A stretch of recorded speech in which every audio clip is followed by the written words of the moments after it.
ಫರೀದಾಬಾದ್ನಲ್ಲಾದ ಕೆಲ ಬಂಧನ ಹಾಗೆ ದೆಹಲಿಯ ಸ್ಫೋಟ ದೇಶದಲ್ಲಿ ವೈಟ್ ಕಾಲರ್ ಟೆರರಿಸ್ಟ್ಗಳು ಆಕ್ಟಿವ್ ಆಗಿದ್ದಾರಾ ಅನ್ನೋ ಅನುಮಾನವನ್ನ ಪದೇ ಪದೇ ಮುನ್ನೆಲೆಗೆ ತರ್ತಾ ಇದೆ.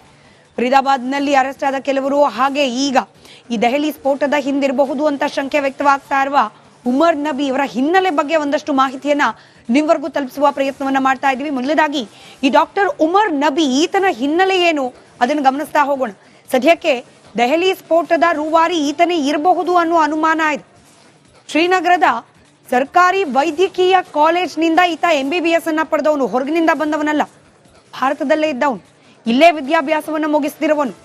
ಅನಂತನಾಗ್ ಸರ್ಕಾರಿ ಆಸ್ಪತ್ರೆಯಲ್ಲಿ ಈತ ಹಿರಿಯ ರೆಸಿಡೆಂಟ್ ಡಾಕ್ಟರ್ ಆಗಿ ಮೊದಲಿಗೆ ಕರ್ತವ್ಯವನ್ನ ಪ್ರಾರಂಭ ಮಾಡ್ತಾನೆ. ಆನಂತರದಲ್ಲಿ ದೆಹಲಿಗೆ ಶಿಫ್ಟ್ ಆಗ್ತಾನೆ ಡಾಕ್ಟರ್ ಉಮರ್. ಸದ್ಯಕ್ಕೆ ಫರೀದಾಬಾದ್ನ ಅಲ್ ಫಲಾಹ್ ವಿವಿಯಲ್ಲಿ ಅಸಿಸ್ಟೆಂಟ್ ಪ್ರೊಫೆಸರ್ ಆಗಿ ಕಾರ್ಯವನ್ನ ನಿರ್ವಹಿಸ್ತಾ ಇದ್ದ. ಹಾಗಾದ್ರೆ ಈ ದೆಹಲಿ ಸ್ಫೋಟಕ್ಕೆ ರೂವಾರಿ ಆಗಿರಬಹುದು ಅನ್ನೋ ಅನುಮಾನ ಕಾಡ್ತಾ ಇರುವ ಈ ಉಮರ್ ನಬಿಗೂ ಹಾಗೆ ಫರೀದಾಬಾದ್ನಲ್ಲಿ ಅರೆಸ್ಟ್ ಆಗಿರುವ ಕೆಲ ಇತರೆ ಡಾಕ್ಟರ್ಗಳಿಗೂ ಕೂಡ ಸಂಬಂಧ ಇತ್ತು ಅನ್ನೋದಕ್ಕೆ ಪೂರಕವಾದ ಅಂಶಗಳು ಕೂಡ ಲಭ್ಯವಾಗ್ತಾ ಇದೆ. ಫಾರ್ ಎಕ್ಸಾಂಪಲ್ ಡಾಕ್ಟರ್ ಮುಜಾಮಿಲ್ ಫರೀದಾಬಾದ್ನಲ್ಲಿ ಅರೆಸ್ಟ್ ಆಗಿರುವವನು. ಈತ ಹಾಗೆ ಡಾಕ್ಟರ್ ಉಮರ್ ಇಬ್ಬರು ಕೂಡ ಅನಂತನಾಗ್ನ GMCಯಲ್ಲೇನೆ ಉದ್ಯೋಗಿಗಳಾಗಿದ್ದವರು. ಫರೀದಾಬಾದ್ನ ಅಲ್ ಫಲಾಹ್ ವಿವಿಯಲ್ಲಿ ವೃತ್ತಿಪರ ನಂಟು ಈ ಇಬ್ಬರ ನಡುವೆ ಇತ್ತು. ಇದರ ಜೊತೆಯಲ್ಲೇ ಡಾಕ್ಟರ್ ಆದಿಲ್ ಆಥರ್ ಉತ್ತರ ಪ್ರದೇಶ ಮೂಲದ ವೈದ್ಯ ಈತ.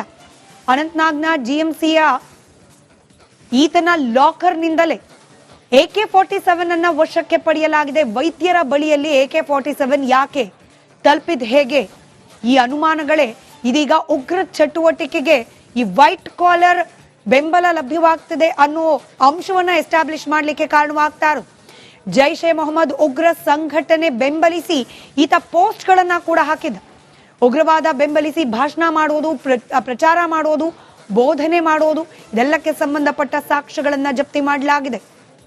ಇದರ ಜೊತೆಯಲ್ಲೇ ಡಾಕ್ಟರ್ ಶಹೀನ್ ಶಾಹಿದ್ ಅಲ್ ಫಲಾಹ್ ವೈದ್ಯಕೀಯ ಕಾಲೇಜ್ನಲ್ಲಿ ಕೆಲಸ. ಉಗ್ರ ಗುಂಪಿನ ಸೂಚನೆಯಂತೆ AK-47 ಅನ್ನ ಸಾಗಾಣೆ ಮಾಡ್ತಾ ಇದ್ರು ಅನ್ನೋ ಆರೋಪ ಈಕೆ ಮೇಲೆ. ಈಕೆಯ ಕಾರ್ನಲ್ಲಿದ್ದ ರೈಫಲ್ ಹಾಗೆ ಜೀವಂತ ಗುಂಡುಗಳನ್ನ ಜಪ್ತಿ ಮಾಡಲಾಗಿದೆ. ಹೀಗೆ ಫರೀದಾಬಾದ್ನಲ್ಲಿ ಅರೆಸ್ಟ್ ಆದ 3 ಡಾಕ್ಟರ್ಸ್ ಹಾಗೆ ಈ ದೆಹಲಿ ಸ್ಫೋಟದ ರೂವಾರಿ ಆಗಿರಬಹುದು ಅಂತ ಹೇಳಲಾಗ್ತಾ ಇರುವ ಉಮರ್ ನಬಿ ನಡುವೆ ಲಿಂಕ್ ಯಾವ ರೀತಿ ಇತ್ತು ಅನ್ನೋದಕ್ಕೆ ಈ ಅಂಶಗಳು ಪೂರಕವಾಗಿದೆ. ಫರೀದಾಬಾದ್ನಲ್ಲಾದ ಕೆಲ ಬಂಧನ ಹಾಗೆ ದೆಹಲಿಯ ಸ್ಫೋಟ ದೇಶದಲ್ಲಿ ವೈಟ್ ಕಾಲರ್ ಟೆರರಿಸ್ಟ್ಗಳು ಆಕ್ಟಿವ್ ಆಗಿದ್ದಾರಾ ಅನ್ನೋ ಅನುಮಾನವನ್ನ ಪದೇ ಪದೇ ಮುನ್ನೆಲೆಗೆ ತರ್ತಾ ಇದೆ.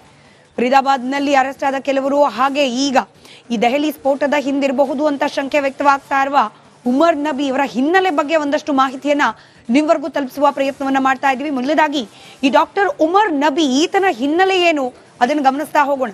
ಸದ್ಯಕ್ಕೆ ದೆಹಲಿ ಸ್ಫೋಟದ ರೂವಾರಿ ಈತನೇ ಇರಬಹುದು ಅನ್ನೋ ಅನುಮಾನ ಇದೆ. ಶ್ರೀನಗರದ ಸರ್ಕಾರಿ ವೈದ್ಯಕೀಯ ಕಾಲೇಜ್ನಿಂದ ಈತ MBBS ಅನ್ನ ಪಡೆದವನು, ಹೊರಗಿನಿಂದ ಬಂದವನಲ್ಲ, ಭಾರತದಲ್ಲೇ ಇದ್ದವನು, ಇಲ್ಲೇ ವಿದ್ಯಾಭ್ಯಾಸವನ್ನ ಮುಗಿಸ್ತಿರುವವನು. ಅನಂತನಾಗ್ ಸರ್ಕಾರಿ ಆಸ್ಪತ್ರೆಯಲ್ಲಿ ಈತ ಹಿರಿಯ ರೆಸಿಡೆಂಟ್ ಡಾಕ್ಟರ್ ಆಗಿ ಮೊದಲಿಗೆ ಕರ್ತವ್ಯವನ್ನ ಪ್ರಾರಂಭ ಮಾಡ್ತಾನೆ. ಆನಂತರದಲ್ಲಿ ದೆಹಲಿಗೆ ಶಿಫ್ಟ್ ಆಗ್ತಾನೆ ಡಾಕ್ಟರ್ ಉಮರ್. ಸದ್ಯಕ್ಕೆ ಫರೀದಾಬಾದ್ನ ಅಲ್ ಫಲಾಹ್ ವಿವಿಯಲ್ಲಿ ಅಸಿಸ್ಟೆಂಟ್ ಪ್ರೊಫೆಸರ್ ಆಗಿ ಕಾರ್ಯವನ್ನ ನಿರ್ವಹಿಸ್ತಾ ಇದ್ದ. ಹಾಗಾದ್ರೆ ಈ ದೆಹಲಿ ಸ್ಫೋಟಕ್ಕೆ ರೂವಾರಿ ಆಗಿರಬಹುದು ಅನ್ನೋ ಅನುಮಾನ ಕಾಡ್ತಾ ಇರುವ ಈ ಉಮರ್ ನಬಿಗೂ ಹಾಗೆ ಫರೀದಾಬಾದ್ನಲ್ಲಿ ಅರೆಸ್ಟ್ ಆಗಿರುವ ಕೆಲ ಇತರೆ ಡಾಕ್ಟರ್ಗಳಿಗೂ ಕೂಡ ಸಂಬಂಧ ಇತ್ತು ಅನ್ನೋದಕ್ಕೆ ಪೂರಕವಾದ ಅಂಶಗಳು ಕೂಡ ಲಭ್ಯವಾಗ್ತಾ ಇದೆ. ಫಾರ್ ಎಕ್ಸಾಂಪಲ್ ಡಾಕ್ಟರ್ ಮುಜಾಮಿಲ್ ಫರೀದಾಬಾದ್ನಲ್ಲಿ ಅರೆಸ್ಟ್ ಆಗಿರುವವನು. ಈತ ಹಾಗೆ ಡಾಕ್ಟರ್ ಉಮರ್ ಇಬ್ಬರು ಕೂಡ ಅನಂತನಾಗ್ನ GMCಯಲ್ಲೇನೆ ಉದ್ಯೋಗಿಗಳಾಗಿದ್ದವರು. ಫರೀದಾಬಾದ್ನ ಅಲ್ ಫಲಾಹ್ ವಿವಿಯಲ್ಲಿ ವೃತ್ತಿಪರ ನಂಟು ಈ ಇಬ್ಬರ ನಡುವೆ ಇತ್ತು. ಇದರ ಜೊತೆಯಲ್ಲೇ ಡಾಕ್ಟರ್ ಆದಿಲ್ ಆಥರ್ ಉತ್ತರ ಪ್ರದೇಶ ಮೂಲದ ವೈದ್ಯ ಈತ. ಅನಂತನಾಗ್ನ GMCಯ ಈತನ ಲಾಕರ್ನಿಂದಲೇ AK-47 ಅನ್ನ ವಶಕ್ಕೆ ಪಡೆಯಲಾಗಿದೆ. ವೈದ್ಯರ ಬಳಿಯಲ್ಲಿ AK-47 ಯಾಕೆ ತಲುಪಿದ್ ಹೇಗೆ? ಈ ಅನುಮಾನಗಳೇ ಇದೀಗ ಉಗ್ರ ಚಟುವಟಿಕೆಗೆ ಈ ವೈಟ್ ಕಾಲರ್ ಬೆಂಬಲ ಲಭ್ಯವಾಗ್ತಿದೆ ಅನ್ನೋ ಅಂಶವನ್ನ ಎಸ್ಟಾಬ್ಲಿಷ್ ಮಾಡ್ಲಿಕ್ಕೆ ಕಾರಣವಾಗ್ತಾ ಇರೋದು. ಜೈಷ್ ಎ ಮೊಹಮ್ಮದ್ ಉಗ್ರ ಸಂಘಟನೆ ಬೆಂಬಲಿಸಿ ಈತ ಪೋಸ್ಟ್ ಗಳನ್ನ ಕೂಡ ಹಾಕಿದ. ಉಗ್ರವಾದ ಬೆಂಬಲಿಸಿ ಭಾಷಣ ಮಾಡೋದು, ಪ್ರಚಾರ ಮಾಡೋದು, ಬೋಧನೆ ಮಾಡೋದು, ಇದೆಲ್ಲಕ್ಕೆ ಸಂಬಂಧಪಟ್ಟ ಸಾಕ್ಷ್ಯಗಳನ್ನ ಜಪ್ತಿ ಮಾಡಲಾಗಿದೆ. ಇದರ ಜೊತೆಯಲ್ಲೇ ಡಾಕ್ಟರ್ ಶಹೀನ್ ಶಾಹಿದ್ ಅಲ್ ಫಲಾಹ್ ವೈದ್ಯಕೀಯ ಕಾಲೇಜಿನಲ್ಲಿ ಕೆಲಸ. ಉಗ್ರ ಗುಂಪಿನ ಸೂಚನೆಯಂತೆ AK-47 ಅನ್ನ ಸಾಗಾಣೆ ಮಾಡ್ತಾ ಇದ್ರು ಅನ್ನೋ ಆರೋಪ ಈಕೆ ಮೇಲೆ. ಈಕೆಯ ಕಾರ್ನಲ್ಲಿದ್ದ ರೈಫಲ್ ಹಾಗೆ ಜೀವಂತ ಗುಂಡುಗಳನ್ನ ಜಪ್ತಿ ಮಾಡಲಾಗಿದೆ. ಹೀಗೆ ಫರೀದಾಬಾದ್ನಲ್ಲಿ ಅರೆಸ್ಟ್ ಆದ 3 ಡಾಕ್ಟರ್ಸ್ ಹಾಗೆ ಈ ದೆಹಲಿ ಸ್ಫೋಟದ ರೂವಾರಿ ಆಗಿರಬಹುದು ಅಂತ ಹೇಳಲಾಗ್ತಾ ಇರುವ ಉಮರ್ ನಬಿ ನಡುವೆ ಲಿಂಕ್ ಯಾವ ರೀತಿ ಇತ್ತು ಅನ್ನೋದಕ್ಕೆ ಈ ಅಂಶಗಳು ಪೂರಕವಾಗಿದೆ. ಇವರ ಹಿನ್ನೆಲೆ ಬಗ್ಗೆ ಒಂದಷ್ಟು ಮಾಹಿತಿಯನ್ನ ನಿಮ್ವರೆಗೂ ತಲುಪಿಸುವ ಪ್ರಯತ್ನವನ್ನ ಮಾಡ್ತಾ ಇದ್ದೀವಿ. ಮೊದಲನೇದಾಗಿ ಈ ಡಾಕ್ಟರ್ ಉಮರ್ ನಬಿ ಈತನ ಹಿನ್ನೆಲೆ ಏನು ಅದನ್ನು ಗಮನಿಸ್ತಾ ಹೋಗೋಣ. ಸದ್ಯಕ್ಕೆ ದೆಹಲಿ ಸ್ಫೋಟದ ರೂವಾರಿ ಈತನೇ ಇರಬಹುದು ಅನ್ನೋ ಅನುಮಾನ ಇದೆ. ಶ್ರೀನಗರದ ಸರ್ಕಾರಿ ವೈದ್ಯಕೀಯ ಕಾಲೇಜ್ನಿಂದ ಈತ MBBS ಅನ್ನ ಪಡೆದವನು, ಹೊರಗಿನಿಂದ ಬಂದವನಲ್ಲ, ಭಾರತದಲ್ಲೇ ಇದ್ದವನು, ಇಲ್ಲೇ ವಿದ್ಯಾಭ್ಯಾಸವನ್ನ ಮುಗಿಸ್ತಿರುವವನು. ಅನಂತನಾಗ್ ಸರ್ಕಾರಿ ಆಸ್ಪತ್ರೆಯಲ್ಲಿ ಈತ ಹಿರಿಯ ರೆಸಿಡೆಂಟ್ ಡಾಕ್ಟರ್ ಆಗಿ ಮೊದಲಿಗೆ ಕರ್ತವ್ಯವನ್ನ ಪ್ರಾರಂಭ ಮಾಡ್ತಾನೆ. ಆ ನಂತರದಲ್ಲಿ ದೆಹಲಿಗೆ ಶಿಫ್ಟ್ ಆಗ್ತಾನೆ ಡಾಕ್ಟರ್ ಉಮರ್. ಸದ್ಯಕ್ಕೆ ಫರೀದಾಬಾದ್ನ ಅಲ್ ಫಲಾಹ್ ವಿವಿಯಲ್ಲಿ ಅಸಿಸ್ಟೆಂಟ್ ಪ್ರೊಫೆಸರ್ ಆಗಿ ಕಾರ್ಯವನ್ನ ನಿರ್ವಹಿಸ್ತಾ ಇದ್ದ. ಹಾಗಾದ್ರೆ ಈ ದೆಹಲಿ ಸ್ಫೋಟಕ್ಕೆ ರೂವಾರಿ ಆಗಿರಬಹುದು ಅನ್ನೋ ಅನುಮಾನ ಕಾಡ್ತಾ ಇರುವ ಈ ಉಮರ್ ನಬಿಗೂ ಹಾಗೆ ಫರೀದಾಬಾದ್ನಲ್ಲಿ ಅರೆಸ್ಟ್ ಆಗಿರುವ ಕೆಲ ಇತರೆ ಡಾಕ್ಟರ್ಗಳಿಗೂ ಕೂಡ ಸಂಬಂಧ ಇತ್ತು ಅನ್ನೋದಕ್ಕೆ ಪೂರಕವಾದ ಅಂಶಗಳು ಕೂಡ ಲಭ್ಯವಾಗ್ತಾ ಇದೆ. ಫಾರ್ ಎಕ್ಸಾಂಪಲ್ ಡಾಕ್ಟರ್ ಮುಜಾಮಿಲ್ ಫರೀದಾಬಾದ್ನಲ್ಲಿ ಅರೆಸ್ಟ್ ಆಗಿರುವವನು. ಈತ ಹಾಗೆ ಡಾಕ್ಟರ್ ಉಮರ್ ಇಬ್ಬರು ಕೂಡ ಅನಂತನಾಗ್ನ GMCಯಲ್ಲೇನೆ ಉದ್ಯೋಗಿಗಳಾಗಿದ್ದವರು. ಫರೀದಾಬಾದ್ನ ಅಲ್ ಫಲಾಹ್ ವಿವಿಯಲ್ಲಿ ವೃತ್ತಿಪರ ನಂಟು ಈ ಇಬ್ಬರ ನಡುವೆ ಇತ್ತು.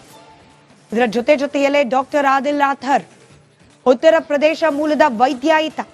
ಅನಂತನಾಗ್ನ GMCಯ ಈತನ ಲಾಕರ್ನಿಂದಲೇ AK-47 ಅನ್ನ ವಶಕ್ಕೆ ಪಡೆಯಲಾಗಿದೆ. ವೈದ್ಯರ ಬಳಿಯಲ್ಲಿ AK-47 ಯಾಕೆ ತಲುಪಿದ್ ಹೇಗೆ, ಈ ಅನುಮಾನಗಳೇ ಇದೀಗ ಉಗ್ರ ಚಟುವಟಿಕೆಗೆ ಈ ವೈಟ್ ಕಾಲರ್ ಬೆಂಬಲ ಲಭ್ಯವಾಗ್ತಿದೆ ಅನ್ನೋ ಅಂಶವನ್ನ ಎಸ್ಟಾಬ್ಲಿಷ್ ಮಾಡ್ಲಿಕ್ಕೆ ಕಾರಣವಾಗ್ತಾ ಇರೋದು.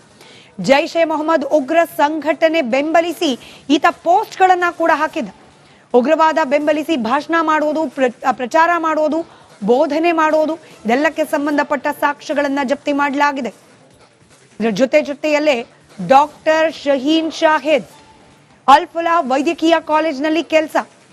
ಉಗ್ರ ಗುಂಪಿನ ಸೂಚನೆಯಂತೆ AK-47 ಅನ್ನ ಸಾಗಾಣೆ ಮಾಡ್ತಾ ಇದ್ರು ಅನ್ನೋ ಆರೋಪ ಈಕೆ ಮೇಲೆ. ಈಕೆಯ ಕಾರ್ನಲ್ಲಿದ್ದ ರೈಫಲ್ ಹಾಗೆ ಜೀವಂತ ಗುಂಡುಗಳನ್ನ ಜಪ್ತಿ ಮಾಡಲಾಗಿದೆ. ಹೀಗೆ ಫರೀದಾಬಾದ್ನಲ್ಲಿ ಅರೆಸ್ಟ್ ಆದ 3 ಡಾಕ್ಟರ್ಸ್ ಹಾಗೆ ಈ ದೆಹಲಿ ಸ್ಫೋಟದ ರೂವಾರಿ ಆಗಿರಬಹುದು ಅಂತ ಹೇಳಲಾಗ್ತಾ ಇರುವ ಉಮರ್ ನಬಿ ನಡುವೆ ಲಿಂಕ್ ಯಾವ ರೀತಿ ಇತ್ತು ಅನ್ನೋದಕ್ಕೆ ಈ ಅಂಶಗಳು ಪೂರಕವಾಗಿದೆ.